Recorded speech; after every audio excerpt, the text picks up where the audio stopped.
Hey guys, Common Sense Outdoorsman here, back in the RV. We're going to talk about some knives today, and it's just going to be some knife talk. Hopefully you like knife talk and like to look at these knives I'm going to show you and what I'm going to talk about, whatever comes to my head. This is going to be another non-edited type video.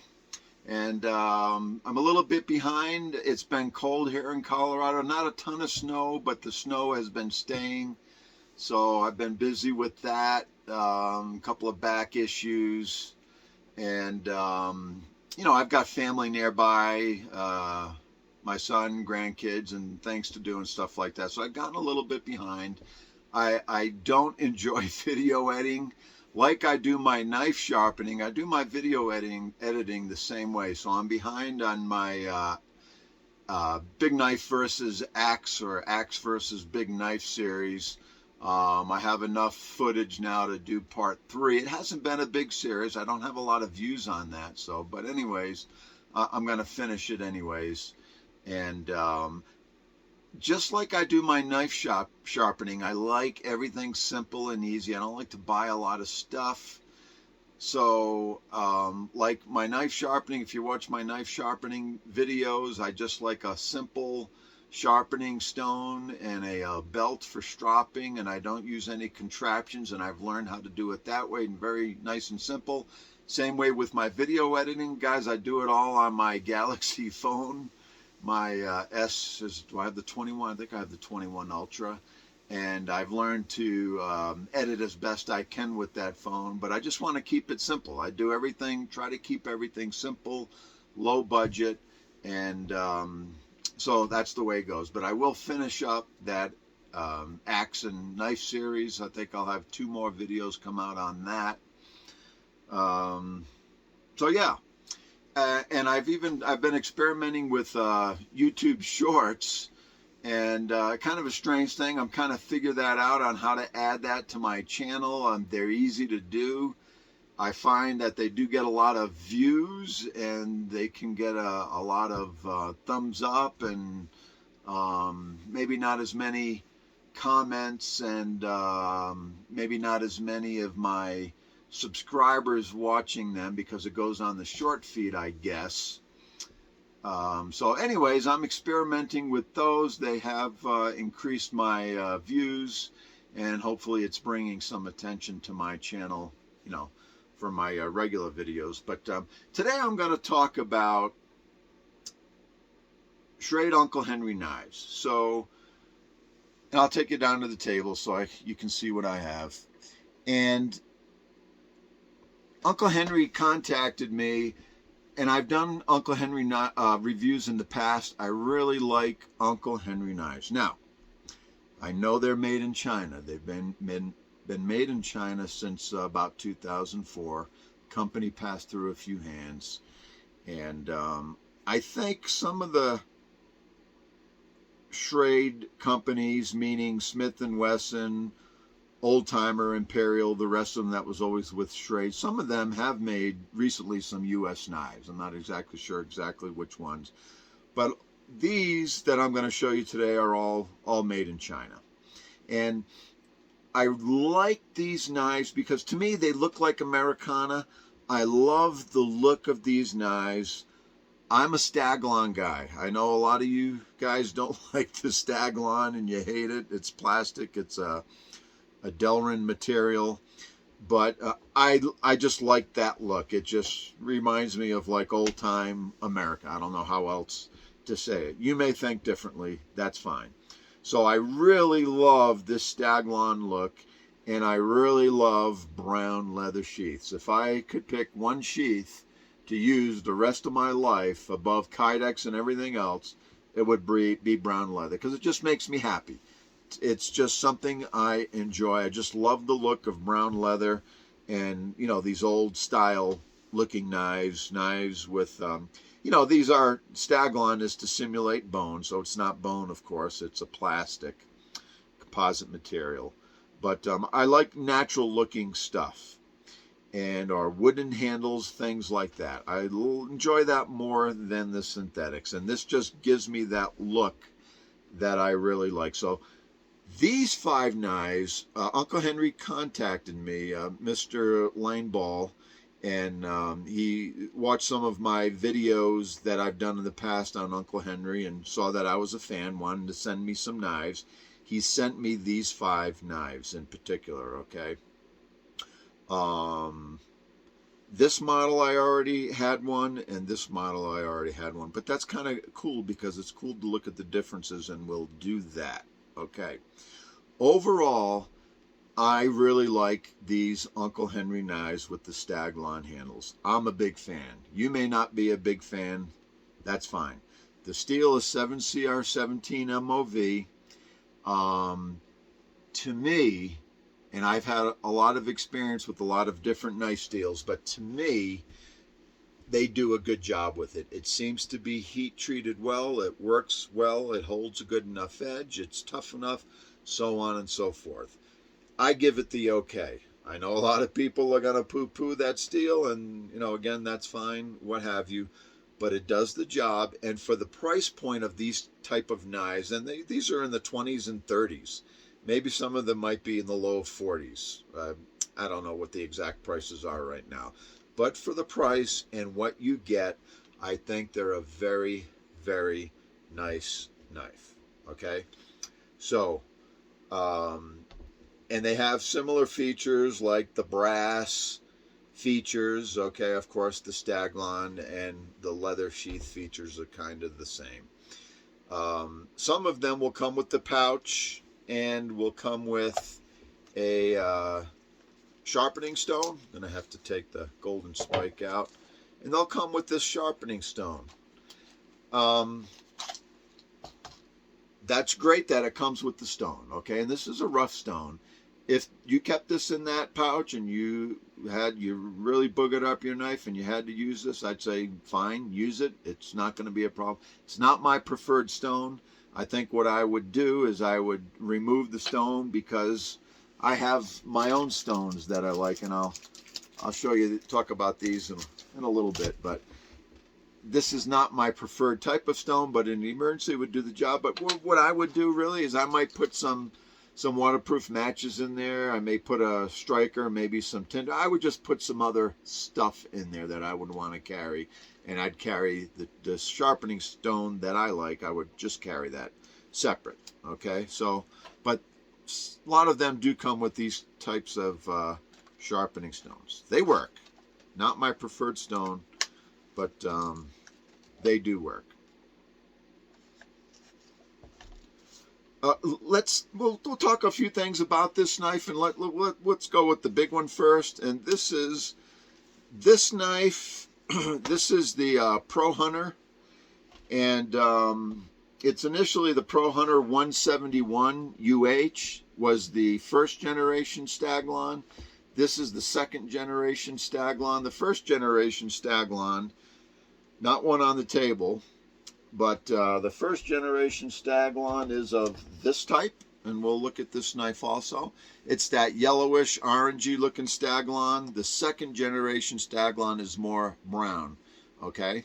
So these are all second generation staglons, and this is the second generation. They do have this same model in the first generation, the yellow colored staglon, which is designated as the 171 UH.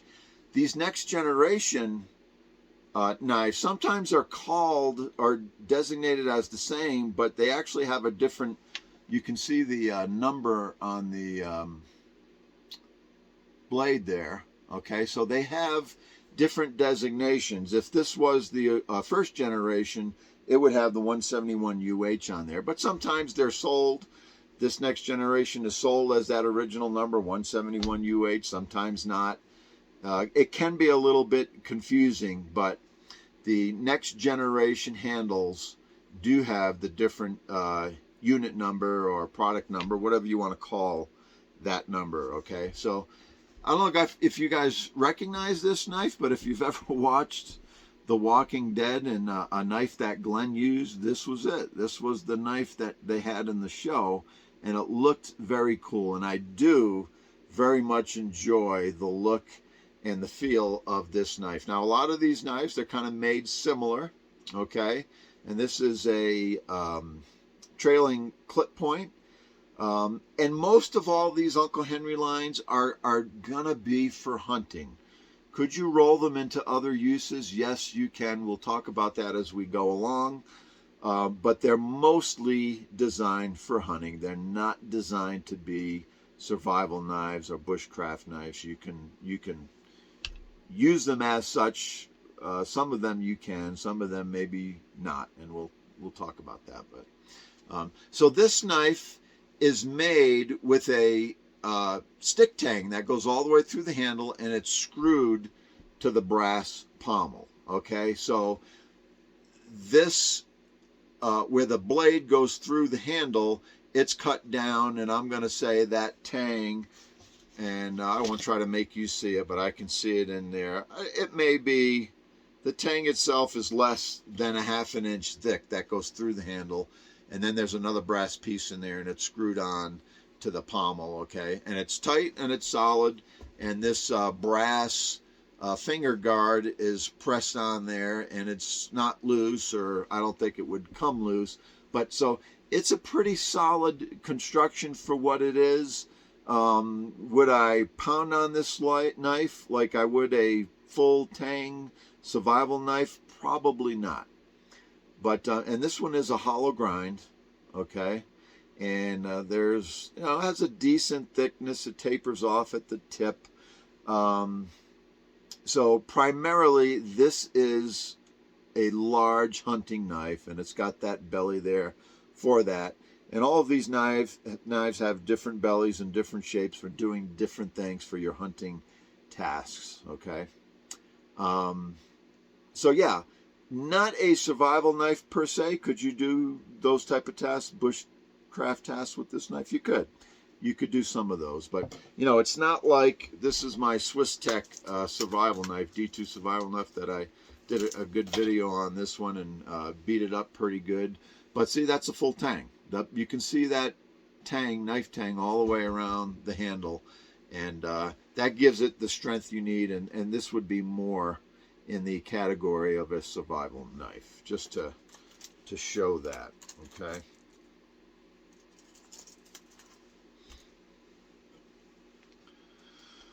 The leather sheaths, now I've got a few of these that I bought on my own in the past, and sometimes these leather sheaths, you'll see some cracks in them. I will say most of my sheath, most all of them, if not probably all of these, they're all in excellent condition. They have not cracked. They did not come cracked. They're for the money, for what you pay for these knives, the 20s or the 30s.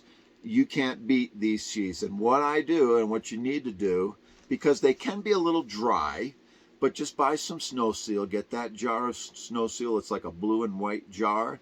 Okay, it's mostly beeswax, a couple of other things in there.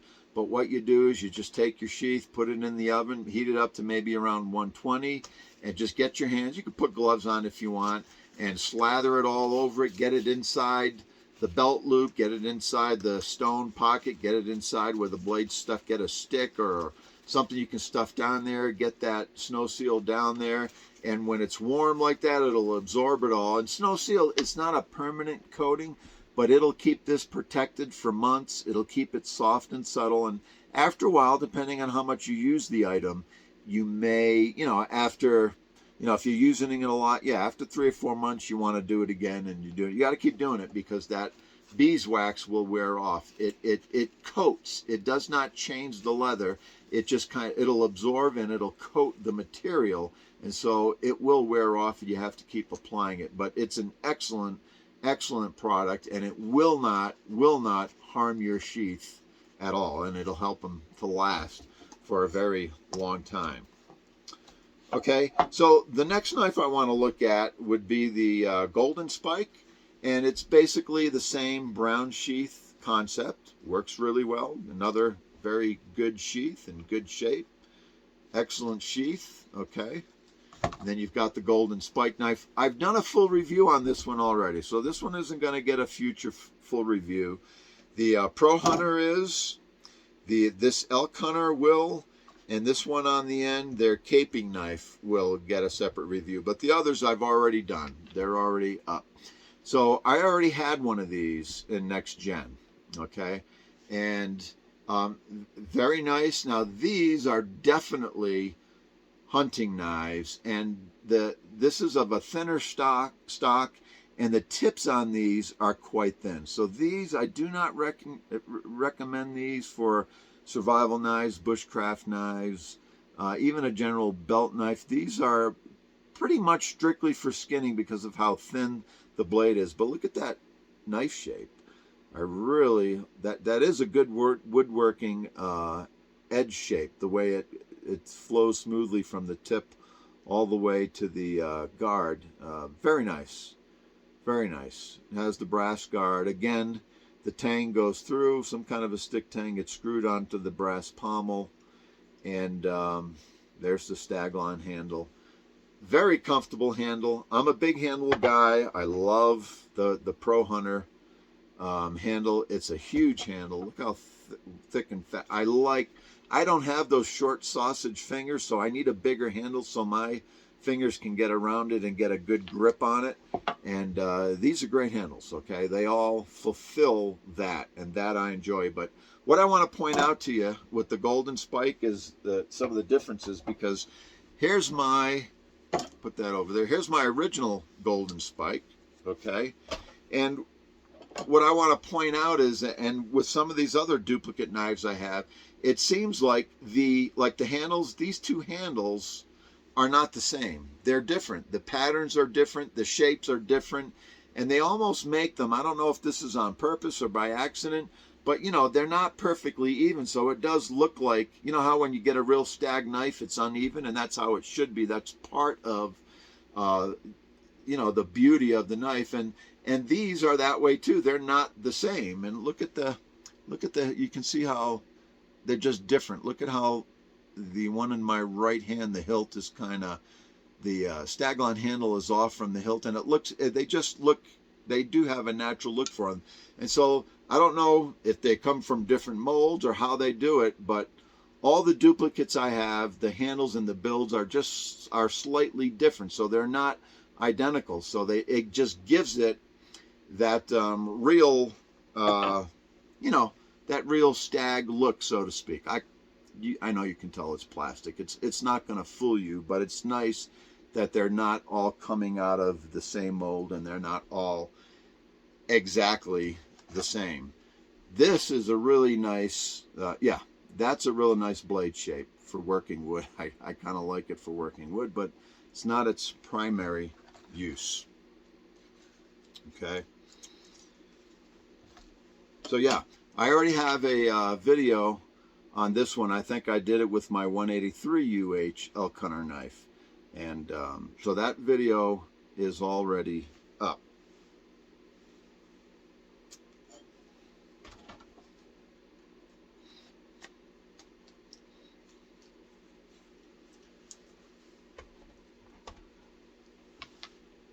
Let's talk about the next biggest knife, and that is, this is an elk hunter. Okay, again, same leather sheath, came really nice, no problems, fits the knife very well. This is the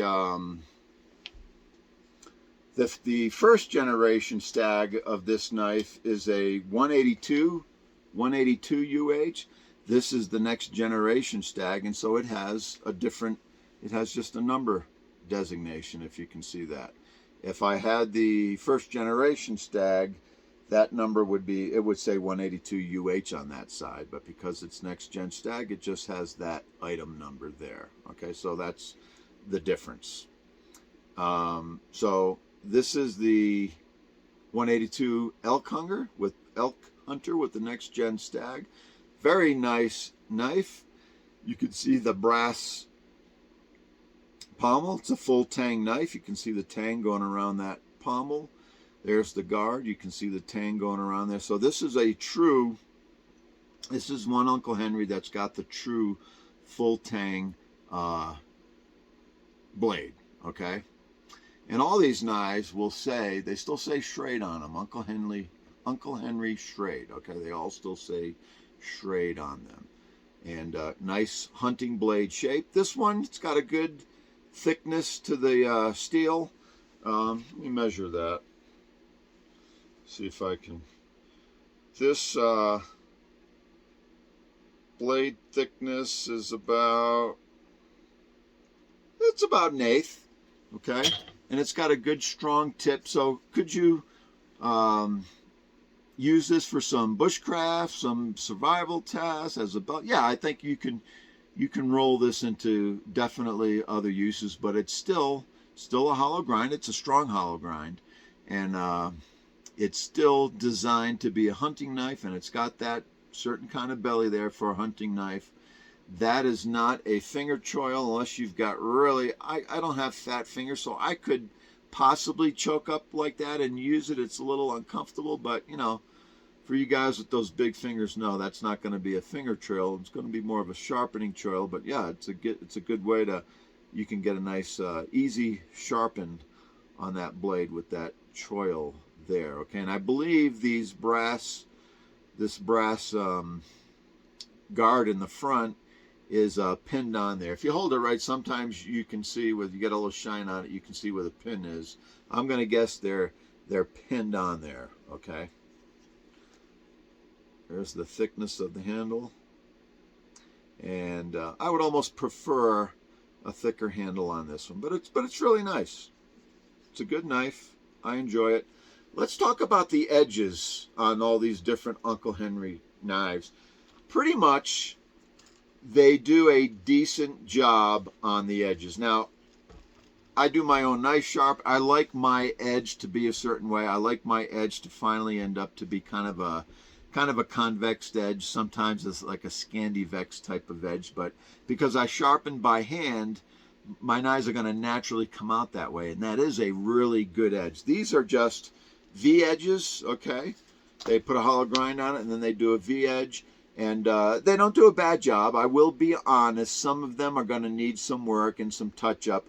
I'm going to redo my edges no matter what, because I like them a certain way, and they're going to, very rarely am I going to get a knife that has the perfect edge the way I like it. So I'm going to work them, and I'm going to put the edge. This one I did a little bit of work on, but for the most part, you're going to get decent edges with these knives. And hey, it's 7CR17. It's very easy to take care of the edge, okay? Very easy. So speaking of that, I'm going to give you a quick tip, and I've said this in other videos. I just got these different diamond plates, okay?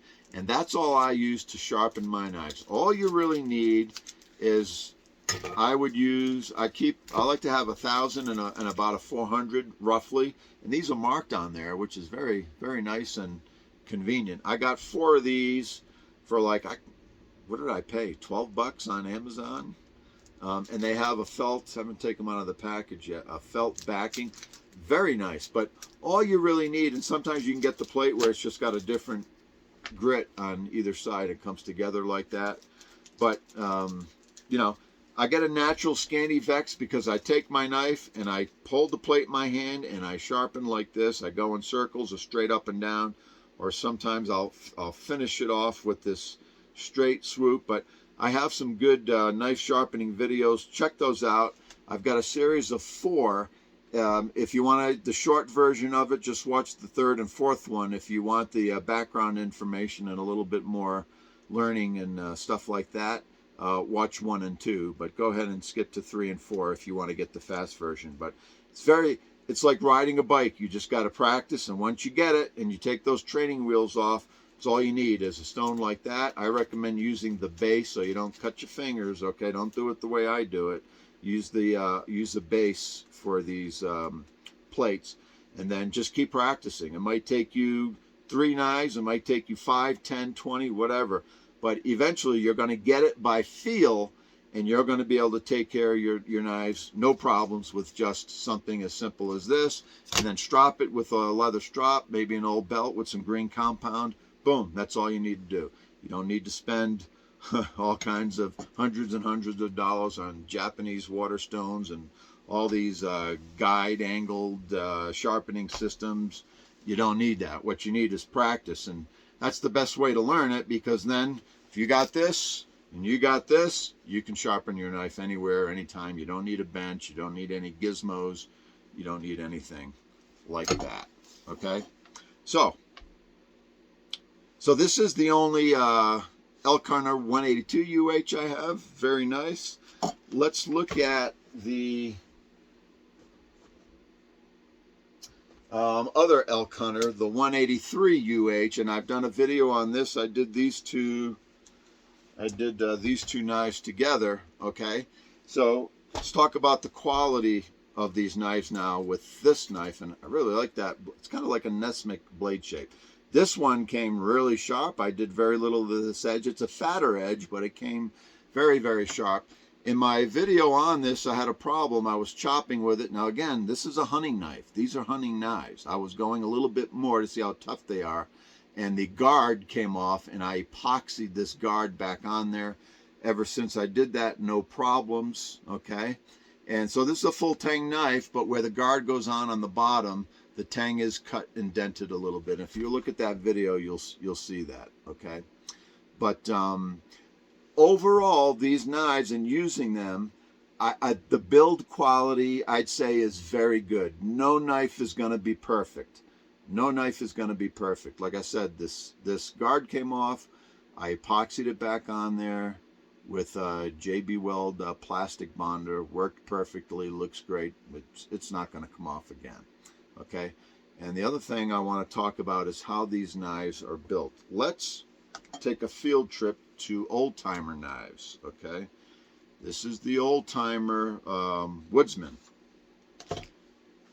This is the 165 OT. Okay, Woodsman knife. It has the Delrin handle. I've had this knife for a lot of years. It still is Chinese made, but I always thought, in looking at these knives, see the big brass pins? Well, those are not big brass pins. This one on the back, I pulled this knife out of a bag one day to use it, and that's just a cap on there, and that was off, and underneath that cap is just a screw. Okay, so this knife, the Delrin handles, saw cut Delrin handles, are screwed on to the tang. Now, it's some type of a full tang knife, and also on this one, I've used this one a lot, and I bang on it. Again, this is kind of a hunting knife. It's not made to abuse, but I've done it. And this brass guard, I don't know, hear that?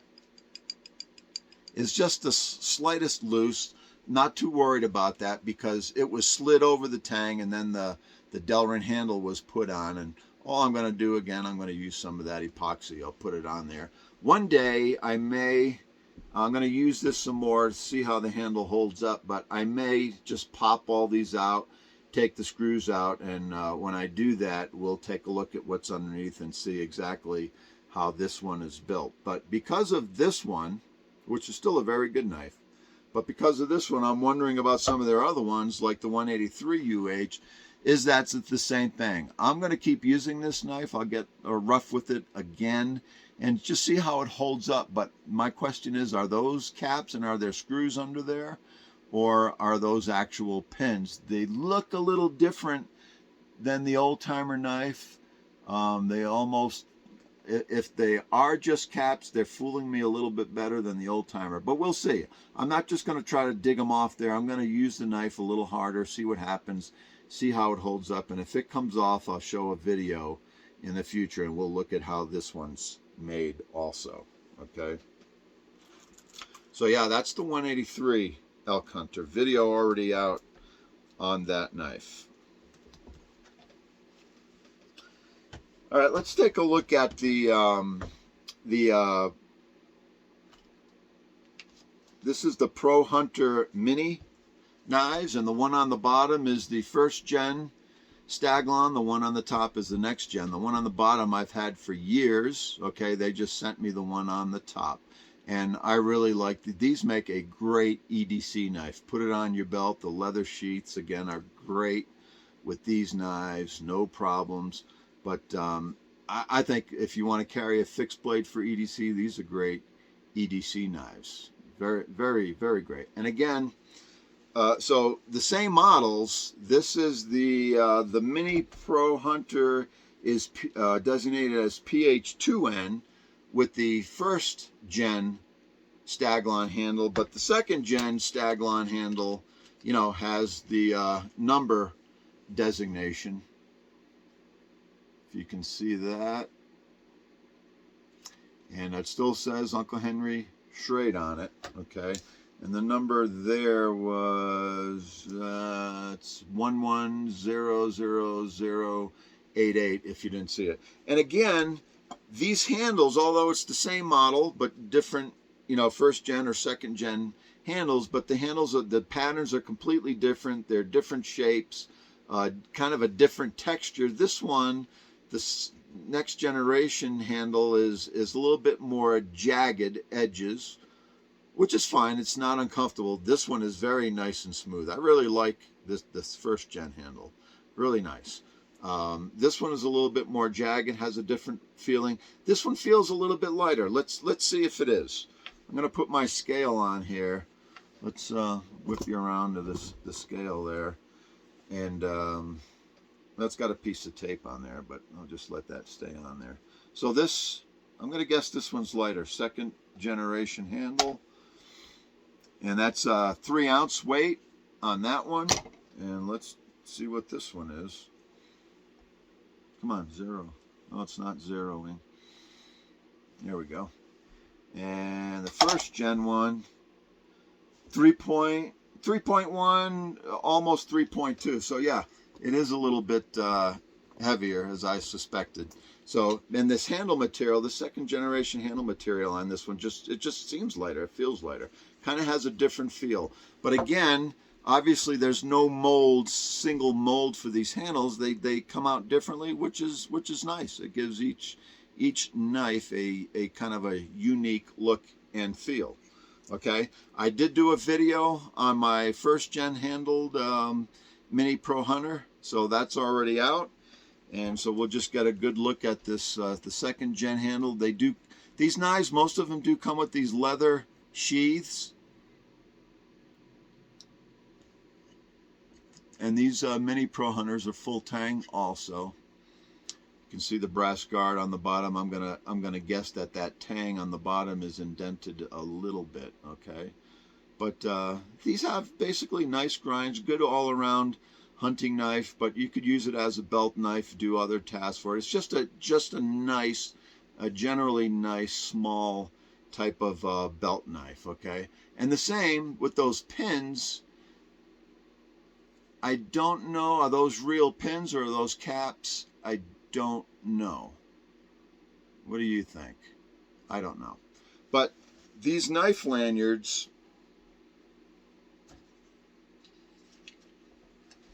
you know, kind of, let's see, that one won't work. Which one works?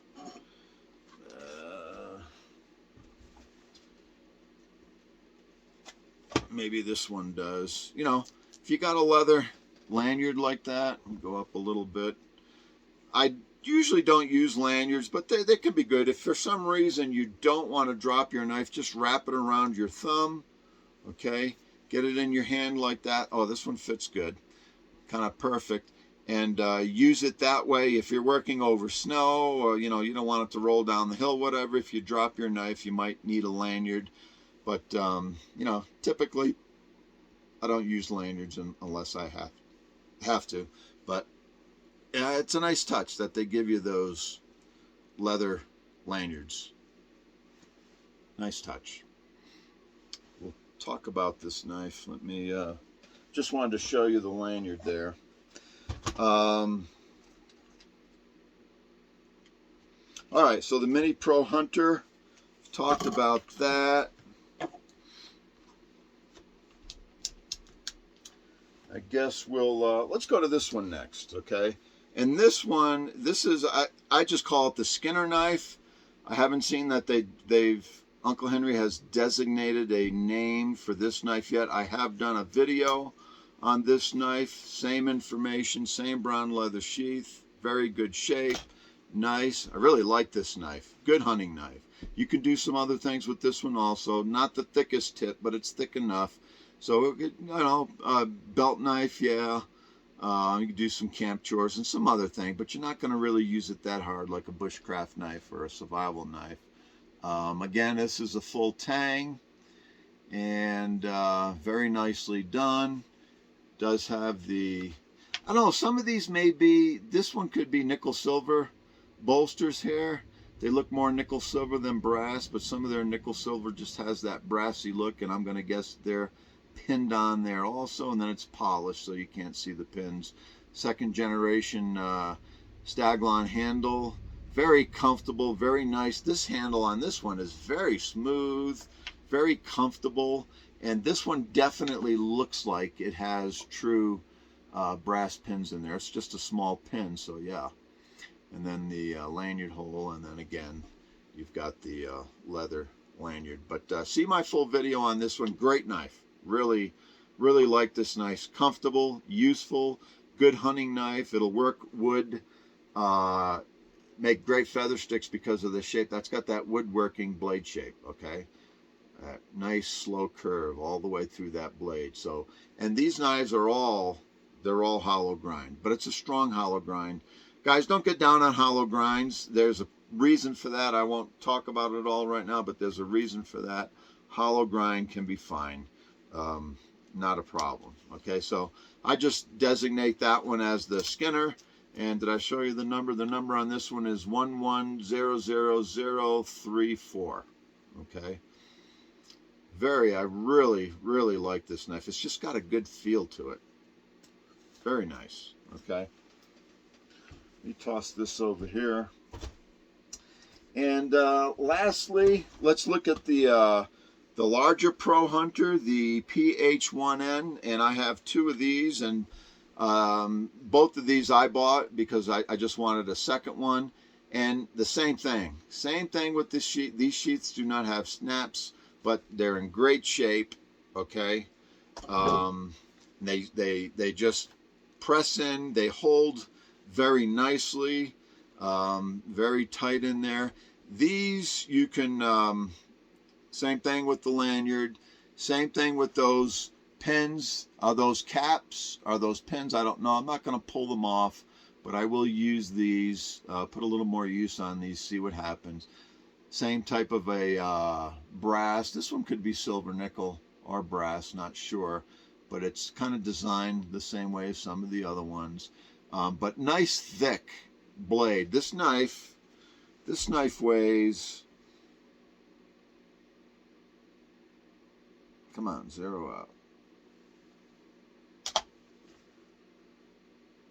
This is 7 ounces, okay, and then I'm going to guess the sheath is probably 1.5 ounces, okay. So that's a hefty knife, and this edge, this is one of the thickest edges. This is over an eighth. Looks like it's between an eighth and 3/16. A nice strong point. So this one, yeah, because it's a full tang, I think you can roll this into bushcraft use, possibly survival use, you know, as a belt knife, whatever. Nice and thick. It is a hollow grind, strong edge, and so yeah, I think you can roll this into some other tougher uses. Okay, comfortable. The handle's comfortable. Both of these that I have, they're both first gen staglon handles, but again, they're different. The coloring is different. The shape is a little different. So they're not coming out of the same mold. Okay, so that's kind of nice. It kind of individualizes the knife. So that's the PH1N first generation staglon Pro Hunter knife. Okay, very nice selection. The sheath is not, it stays in, you push it in there, it's nice and tight. That knife isn't going to come out. So overall, I think Uncle Henry is doing a great job with these knives. Are they perfect? No, they're not perfect, but look at the price point, guys. These knives are in the 20s and 30s. Sometimes you can find them on sale for less than 20, okay? if you like this look, if you like this old time stag handle look, I think they're fantastic. I really like them. You can tell that, right? I really like these knives. So overall, I give the Schrade Uncle Henry a thumbs up, and I hope to get some more, and I will do an individual video on this one, this elk hunter, and this. Oh, did I show you the? I didn't show you the caping knife. This is their little caping knife. Okay, this edge came really fat. I'm taking it down a little bit. I'm still working on it. I've got it sharp, but I'm still not happy. It just came a little fat. It's a good knife. This is a caping knife. In other words, to do that small skinning task, maybe work on the face of an animal. It's a full tang, second generation scales. Very comfortable, very nice, very good looking knife. Lanyard hole. It didn't come with the leather lanyard, but it does have the lanyard hole. And then this one, it looks like that staglon handle is truly pinned on there on the front, and then it just has the lanyard hole holding it on the back. Okay, a little choke up choil there. Just a small thin knife to do that fine skinning tasks. And again, the sheath came out great, fantastic, holds the knife very well, no problems. Yeah, a real nice little skinning knife, caping knife. Okay, and caping means when you work on the face of an animal, basically. Okay, but you can use it for whatever part you want. Nice, comfortable handle. You can't get, I can't, and my hands are not fat. I can only get 3 fingers on that handle, but then you have the choke up here. If I do that, then you get 4 on there. However you use this knife, there it is. And again, they all say Uncle Henry Schrade on them. Okay, so yeah, real nice little caping, fine skinner knife. Okay, so yeah, guys, that about does it. So I've got more in-depth reviews coming up on these models that Lane Ball had sent me. We'll put them through its paces, and I'll keep putting the other ones through their paces, and we'll see what happens with these pins. And we'll see if they're really fat pins or if they come out and there's screws underneath them. I don't know, but we'll find out. I'm just going to put some more use on these knives. All right, guys, Common Sense Outdoorsman. I know this is a long video. It's just knife talk. Some of us enjoy the knife talk, some not. I don't know. A lot of you guys probably aren't with me anymore. It's a long-winded video, but I enjoy doing them. I hope you enjoyed watching. All right, guys. We'll talk to you later. Bye.